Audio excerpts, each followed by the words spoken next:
Hi friends, Telangana DSC social content test series ఇది. So 8th class first లెసన్కి సంబంధించి మొత్తం 20 క్వశ్చన్స్కి సంబంధించి టెస్ట్ సిరీస్ ఇది. సో మొత్తం పిక్స్ మీదే.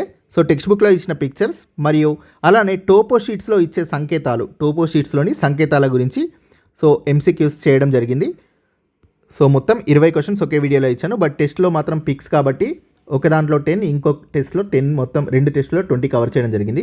సో ఎవరికైనా ఈ టెస్ట్ సిరీస్ కావాలి అనుకుంటే కింద డిస్క్రిప్షన్లో ఇచ్చిన శశి అకాడమీ యాప్ ఇన్స్టాల్ చేసుకున్న తర్వాత స్టోర్లోకి వెళ్తే మీకు TG TET and DSC 2025 test series అని ఉంటుంది. సో ఇది మీకు వ్యాలిడిటీ అనేది అప్ టు డిఎస్సి వరకు ఉంటుంది. సో డిఎస్సి ఎప్పుడు జరుగుతుంది అనేది క్లారిటీ లేదు కాబట్టి సో వ్యాలిడిటీ అనేది అప్ టు డిఎస్సి. సో ఎప్పటి వరకు జరుగుతుందో అప్పటి వరకు మీకు వ్యాలిడిటీ అనేది ఇవ్వడం జరుగుతుంది. పటాల అధ్యయనం, విశ్లేషణ. ఈ క్రింది చిత్రంలో ఎన్ని ద్వీపాలు ఉన్నాయి? సో లెక్క పెడదాం. క్రౌంచ ద్వీపం 1, ప్లక్ష ద్వీపం 2, కుష ద్వీపం 3, జంబూ ద్వీపం 4, భారతదేశం జంబూ ద్వీపంలో భాగం. సాల్మలి ద్వీపం 5, పుష్కర ద్వీపం 6, శక ద్వీపం 7. సో మొత్తం 7 ద్వీపాలు ఉన్నాయి. సో ఇది ప్రాచీన భారతీయ పటం. సో ఆన్సర్ 7 ద్వీపాలు. ఈ క్రింది పటంను గమనించి సరి అయినది గుర్తించండి. సో పై పటం మహాభారతంలో సూచించిన చుట్టూ నీటిచే ఆవరించబడి ఉన్న ప్రపంచాన్ని సూచిస్తోంది. So correct, first option. భూమి కేంద్ర స్థానంలో మేరు పర్వతాన్ని కలిగి వృత్తాకారంలో ఉంది. సో కేంద్ర స్థానంలో మేరు పర్వతాన్ని కలిగి ఇది వృత్తాకారంలో ఉంది. So second option correct. భారతదేశం జంబూ ద్వీపం నందు ఉంది. సో ఇది కూడా కరెక్టే. సో సరైనది పైవన్నీ. ఈ పటాన్ని ఎవరు తయారు చేశారు? సో ఆన్సర్ సుమేరియన్లు. ఇది సుమేరియన్లు తయారు చేసిన మట్టి పలక. సుమేరియన్లు ప్రస్తుత ఇరాక్ వాసులు. దీన్ని మట్టి పలకల మీద చేశారు. అయితే ఈ పటాల్ని తయారు చేయడానికి కారణం ఏంటంటే సుమేరియన్ల దేవాలయాలకు చాలా భూములు ఉండేవి. దేవాలయాల భూముల నుండి వచ్చే ఆదాయాల లెక్కల కోసం ఈ భూముల వివరాల్ని పటాల సాయంతో భద్రపరిచేవారు. So next question.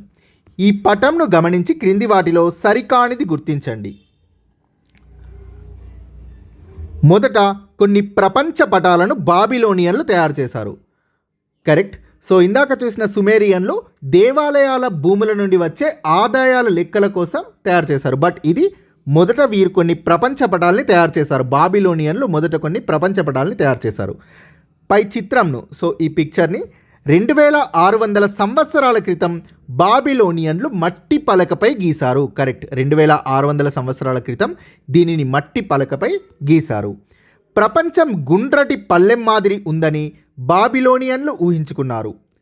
లోపలి వలయంలో వాళ్లకు తెలిసిన అన్ని పట్టణాలు, చిన్న వలయాల్లో అన్ని పట్టణాలు, గ్రామాలు, నదులు, చిత్తడి భూములు, కొండలు చూపించుకున్నారు ఈ పటంలో. కరెక్ట్. సో ఈ వీటిల్లో పట్టణాలు, సో గ్రామాలు ఇలాంటివన్నీ చూపించారు. బాబిలోన్ పట్టణాన్ని అన్నింటికంటే ఎగువన చూపించారు. ఇది రాంగ్. బాబిలోన్ పట్టణాన్ని మధ్యలో చూపించారు. బాబిలోన్ పట్టణాన్ని సో వీరు మధ్యలో చూపించారు. సో ఈ ఆప్షన్ రాంగ్. లోపలి వలయం బయట చేదు నది లేదా ఉప్పునీటి సముద్రం ఉంది. దాంట్లో త్రికోణాకారంలో 7 దీవులు ఉన్నాయి. సో ఇది ఓల్డ్ టెక్స్ట్ బుక్ ప్రకారం దీవులు అని ఇచ్చారు, న్యూ టెక్స్ట్ బుక్ ప్రకారం సముద్రాలు అని ఇచ్చారు. సో లోపలి వలయం బయట చేదు నది లేదా ఉప్పునీటి సముద్రం ఉంది. కరెక్ట్. దాంట్లో త్రికోణాకారంలో 7 దీవులు ఉన్నాయి. సో త్రికోణాకారంలో 7 దీవులు సో ఈ విధంగా ఇవ్వడం జరిగింది. సో ఇందులో సరికానిది బాబిలోన్ పట్టణాన్ని ఎగువన చూపించారనేది సరికాదు, మధ్యలో అనేది కరెక్ట్. సో అయితే ఇక్కడ గుర్తుపెట్టుకోండి, ప్రపంచ పటం ఇది. బాబిలోనియన్లు తయారు చేసిన ప్రపంచ పటం. సో ప్రపంచం గుండ్రటి పల్లె మాదిరి ఉందని ఊహించుకొని ఇవన్నీ తయారు చేశారు. సో ఈ క్రింది చిత్రాన్ని గమనించి సరైనది కానిది గుర్తించండి. గ్రీకు భౌగోళిక శాస్త్రజ్ఞుడైన అనాక్సిమాండర్ మిలెటస్ అనేది ప్రస్తుతం టర్కీలో ఉంది. అనాక్సిమాండర్ మిలెటస్కి చెందిన హెకేటియస్ హెరోడోటస్ వివిధ ప్రదేశాల్ని తూర్పు నుండి పడమరకు, ఉత్తరం నుండి దక్షిణంకు చూపిస్తూ ప్రపంచ పటాలని తయారు చేశారు? కరెక్ట్. పై పటం అనాక్సిమాండర్ ఇచ్చిన సమాచారం ఆధారంగా తయారు చేయబడింది. సో ఇది రాంగ్. ఈ పటం హెకేటియస్ ఇచ్చిన సమాచారం ఆధారంగా తయారు చేయబడింది. సో ఇది రాంగ్, సెకండ్ ఆప్షన్. పై పటంలో ప్రపంచాన్ని యూరప్, లిబియా, ఆసియా అని 3 ఖండాలుగా విభజించారు. సో ఇది కరెక్ట్. యూరప్, లిబియా అంటే ఆఫ్రికా మరియు ఆసియా 3 ఖండాలుగా విభజించారు. ఈ 3 ఖండాల్ని వేరు చేస్తున్న సముద్రం మధ్యధరా సముద్రం. కరెక్ట్. సో ఈ 3 ఖండాల్ని వేరు చేస్తున్న సముద్రం మధ్యధరా సముద్రం, మెడిటేరియన్ సీ. సో ఇది కూడా కరెక్ట్. సో ఇందులో సరికానిది ఆప్షన్ 2. ఇది హెకేటియస్ ఇచ్చిన సమాచారం ఆధారంగా తయారు చేయబడింది. సో నెక్స్ట్, ఈ పటం గురించి సరైనవి గుర్తించండి. ఈ పటాన్ని అల్ ఇద్రిసి తన రాజు కోసం 1154 సాధారణ శకం లేదా క్రీస్తు శకం 1154 సంవత్సరంలో తయారు చేశాడు. కరెక్ట్. ఈ పటంలోని వివరాలు అరబిక్ భాషలో ఉన్నాయి. కరెక్ట్. ఈ పటం యురేసియా ఖండాన్ని పూర్తిగా చూపించింది. కరెక్ట్. ఈ ఖండం పటం మధ్యలో ఉంది. సో ఇది రాంగ్. ఈ ఖండం పటం మధ్యలో ఉంది అనేది రాంగ్. సో ఈ పటంలోని వివరాలు అరబిక్ భాషలో ఉన్నాయి. ఈ పటం అరేబియాను మధ్యలో చూపిస్తోంది, పటం మధ్యలో. ఆఫ్రికా ఉత్తర భాగం, ఆగ్నేయాసియా భాగాల వివరాలు చూపించలేదు.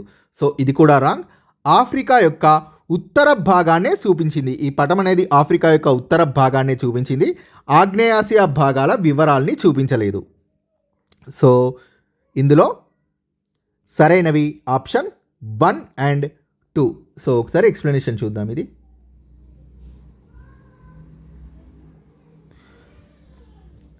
సో ఈ పటం అల్ ఇద్రిసి తయారు చేసిన పటం అరేబియాని మధ్యలో చూపిస్తోంది, ఆఫ్రికా ఖండంలో ఉత్తర భాగానే చూపించింది. ఆఫ్రికా దక్షిణ భాగం, ఆగ్నేయాసియా భాగాల వివరాలు చూపించలేదు. సో మీకు టెస్ట్ సిరీస్లో ఈ విధంగా కనబడుతుంది టెస్ట్ సబ్మిట్ చేసిన తర్వాత. సో క్వశ్చన్ కింద కనబడుతుంది.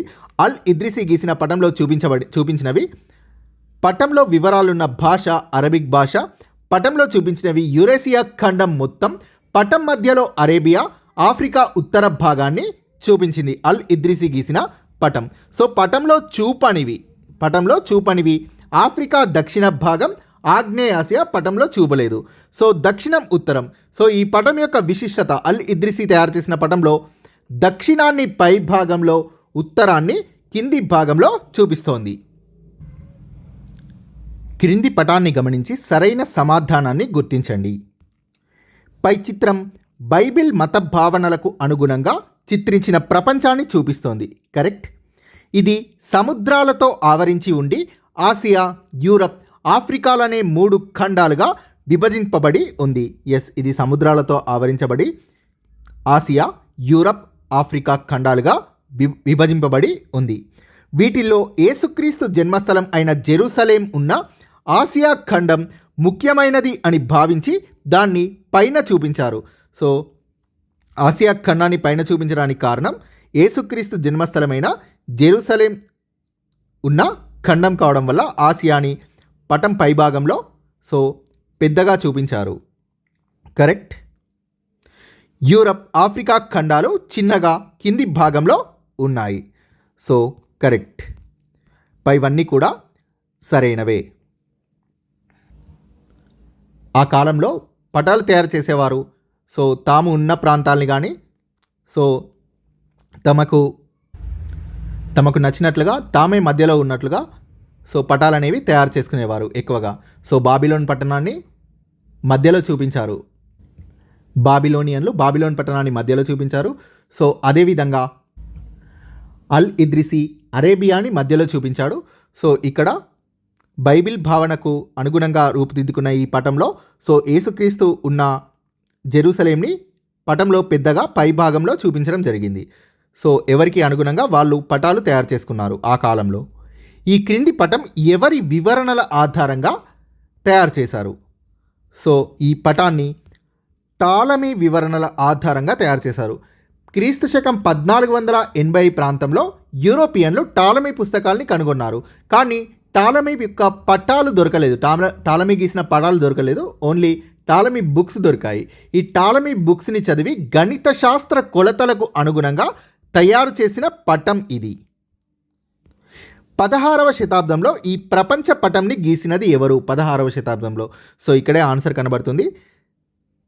గెరార్డస్ మెర్కేటర్ 1587లో సో ఈ పటాన్ని గీశాడు. 1587 అంటే 16వ శతాబ్దం. సో 1500 దాటిందంటే 16వ శతాబ్దం కిందికి వస్తుంది. సో 1500 నుండి సో 16వ శతాబ్దం కిందికి వస్తుంది. So correct answer Ptolemy. ఈ క్రింది పటాన్ని ఎవరి కాలంలో గీశారు? సో ఈ పటాన్ని ఆంగ్లేయుల కాలంలో గీశారు. సో ఇది పార్ట్ 2.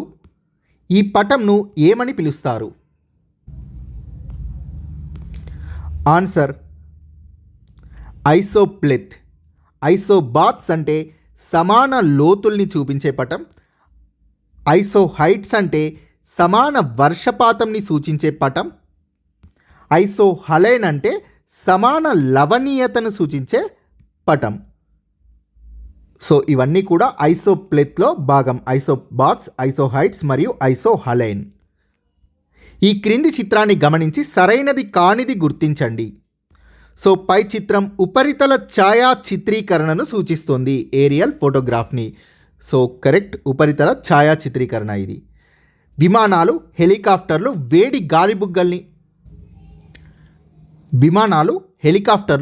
వేడి గాలిబుగ్గలు ఉపయోగించి భూ ఉపరితలం నుండి ఎత్తైన ప్రదేశాలకు వెళ్ళి భూమిని ఫోటోల రూపంలో చిత్రీకరించడమే ఉపరితల ఛాయా చిత్రీకరణ. Correct.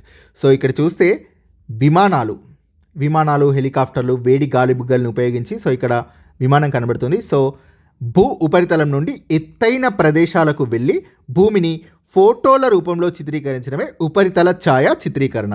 So second option correct. ఉపరితల ఛాయా చిత్రాలు అత్యంత నాణ్యత గల పటాలు. సో ఇది రాంగ్. ఉపరితల ఛాయా చిత్రాలు అనేవి పటాలు కావు. సో ఇవి పటాలు కావు. సో భూమిని ఫోటోల రూపంలో చిత్రీకరించడమే ఉపరితల ఛాయా చిత్రీకరణ. సో ఇందులో సరికానిది ఆప్షన్ 3. అంతరిక్షంలోకి ప్రవేశపెట్టబడిన కృత్రిమ ఉపగ్రహాల ద్వారా తీయబడిన ఉపగ్రహ ఛాయాచిత్రం ఇది. సో కృత్రిమ ఉపగ్రహాల ద్వారా, శాటిలైట్స్ ద్వారా తీయబడ్డ ఉపగ్రహ ఛాయాచిత్రం ఇది. సో ఒకసారి అబ్జర్వ్ చేసుకోండి. ఉపగ్రహ ఛాయాచిత్రాల్ని వేటి కొరకు ఉపయోగిస్తారు?